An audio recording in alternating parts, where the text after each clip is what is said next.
Uma vez a cada 2 meses você tem crises de soluços, que duram de 10 a 20 minutos. E acha que isso é horrível?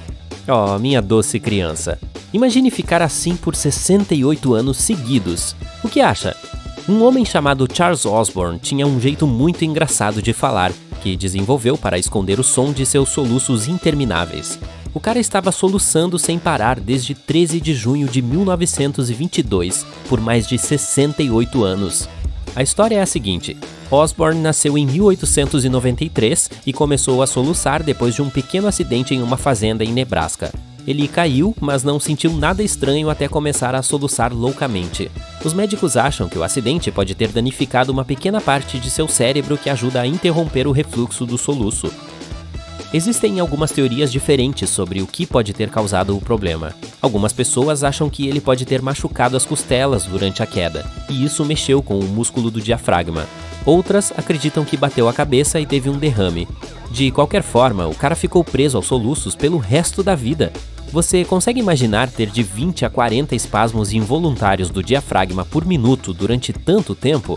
Quando Osborne finalmente parou de soluçar, provavelmente já havia feito isso cerca de 430 milhões de vezes no total, durante toda a sua vida de 97 anos. Era uma situação tão ruim que ele consultou vários médicos, às vezes viajando para bem longe, mas ninguém conseguiu resolver o problema. Um deles até tentou auxiliá-lo colocando em uma mistura de monóxido de carbono e oxigênio, o que ajudou um pouco. Mas isso acabou sendo uma má ideia, pois respirar o gás venenoso não era uma solução segura. No fim, Osborne teve de aprender uma técnica especial de respiração para minimizar o som de ick que vinha com cada espasmo. Ele respirava entre esses movimentos e flexionava o peito algumas vezes por minuto para suprimir o ruído. Ainda era óbvio que estava soluçando, já que se agitava e se sacudia, mas pelo menos não era tão alto. Osborne estava nessa situação havia 56 anos, quando ficou famoso ao dar uma entrevista em 1978.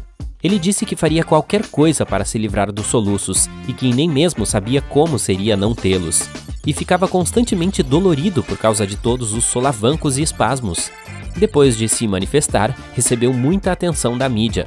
Até chegou a ser listado no Guinness World Records e apareceu em programas de TV como The Tonight Show starring Johnny Carson e o That's Incredible. Pessoas de todo o país lhe enviaram cartas com sugestões de como curar aquilo, mas nenhuma delas funcionou por mais de um tempo. No entanto, essa aprovação não impediu que Charles Osborne levasse uma vida relativamente normal. As pessoas o conheciam como um cara alegre e sortudo que adorava fazer piadas e não falava muito sobre sua doença. Ele se casou 2 vezes e teve 8 filhos. Para sobreviver, vendia máquinas agrícolas e leiloava animais. Em 1990, por motivos que ainda são um mistério, os soluços de Osborne pararam repentinamente após mais de 6 décadas. Infelizmente, ele faleceu apenas 1 ano depois. No entanto, aposto que seus últimos meses foram muito felizes sem aquele tormento. Apesar de todos os avanços médicos feitos desde aquela época, ainda não há uma maneira infalível de curar soluços prolongados. Eles são um fenômeno estranho que existem desde o início da existência dos mamíferos. Ainda não entendemos completamente por que acontecem ou para que servem. Aos poucos, os pesquisadores estão descobrindo as respostas sobre o motivo por que ocorrem e como podemos pará-los. Sabemos que são uma ação reflexa, semelhante à forma como a perna treme quando o médico bate em nosso joelho com um martelo. Esse reflexo é encontrado em muitos mamíferos, desde animais domésticos, como cães e gatos e coelhos, até maiores, como cavalos. Quando soluçamos, um sinal nervoso viaja do diafragma, que é o músculo localizado na parte inferior dos pulmões, para o cérebro e vice-versa. Esse processo é repetido várias vezes, fazendo com que o diafragma se contraia e os pulmões se expandam. No entanto, no meio da inspiração, um reflexo faz com que a epiglote, que é uma aba de tecido localizada na parte superior da garganta, se feche repentinamente, criando o som característico de ick. É assim que soa o fechamento repentino das cordas vocais.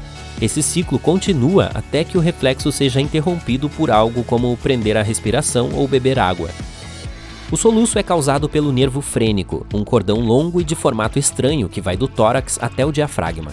Ele apareceu pela primeira vez nos ancestrais dos mamíferos, que eram parecidos com os peixes, mas o deles era mais curto e se conectava diretamente às brânquias próximas ao cérebro, em vez de irem até o diafragma. O reflexo dos soluços pode ter sido útil para os anfíbios que viviam em terra, pois eles precisavam alternar entre a respiração debaixo d'água com brânquias e a aérea com os pulmões. A aba da epiglote se fechava e assim enviava água para a boca e as brânquias, impedindo que ela fosse para os pulmões. Entretanto, como os seres humanos não vivem embaixo d'água e não possuem brânquias, por que os soluços ainda existem? Por exemplo, os bebês tendem a soluçar com mais frequência do que os adultos, especialmente quando mamam. Ao beber, eles também engolem ar, e os soluços podem ser a maneira do corpo de limpá-lo do estômago. Esse reflexo pode funcionar como um arroto auto-iniciado. É interessante notar que não são apenas os bebês que soluçam muito, até mesmo fetos com 10 semanas foram observados fazendo isso. Esse processo pode servir para treinar o cérebro a mapear o interior do corpo.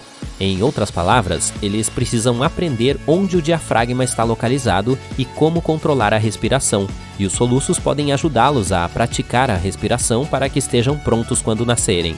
Aproximadamente 4.000 pessoas procuram atendimento médico para essa condição a cada ano nos Estados Unidos. Como se livrar dos soluços é uma das perguntas sobre saúde mais pesquisadas no Google. A maioria se resolve por si só em 2 dias. Mas crises mais prolongadas talvez indiquem um problema subjacente, como um tumor cerebral. Às vezes, os pacientes apresentam soluços contínuos que não desaparecem mesmo após acompanhamento médico. Nesse caso, apenas o tratamento da condição subjacente ajuda. Os médicos vêm tentando diferentes medicamentos que visam a relaxar os músculos e os nervos que podem causar espasmos no diafragma, mas não há evidências claras o suficiente para recomendar um tratamento específico. Um grupo de pesquisa japonês descobriu um novo método, que envolve a respiração com alta concentração de CO2. Isso leva o cérebro a pensar que há uma emergência com risco de morte, fazendo com que ele esqueça os soluços. No entanto, se não puder viajar para o Japão para fazer esse tratamento, você pode tentar algumas histórias da carochinha que comprovadamente funcionam, como beber um copo inteiro de água de um só gole, ficar de cabeça para baixo ou tomar um susto. Esses processos funcionam interrompendo o arco reflexo, de modo que os nervos e os músculos são distraídos por outra coisa. Essa é uma conclusão feita por Ali Seif, um neurointensivista que ficou obcecado em encontrar uma cura depois de ver um paciente acordar com soluços inexplicáveis após uma cirurgia cerebral. Beber água rapidamente, por exemplo, força o diafragma a continuar criando sucção, o que mantém o nervo frênico ocupado. Isso interrompe uma parte do reflexo. Da mesma forma, ficar com medo ativa o nervo vago, o que tem um efeito calmante, interrompendo assim a outra parte do reflexo. Ali Seif criou uma ferramenta chamada Hikaway, que é mais consistente do que os métodos tradicionais, pois ajuda a combinar os dois efeitos. Ele se parece com um canudo que exige que a pessoa sugue com muita força, como se estivesse bebendo um milkshake espesso, envolvendo os dois nervos e acabando com os soluços de forma eficaz.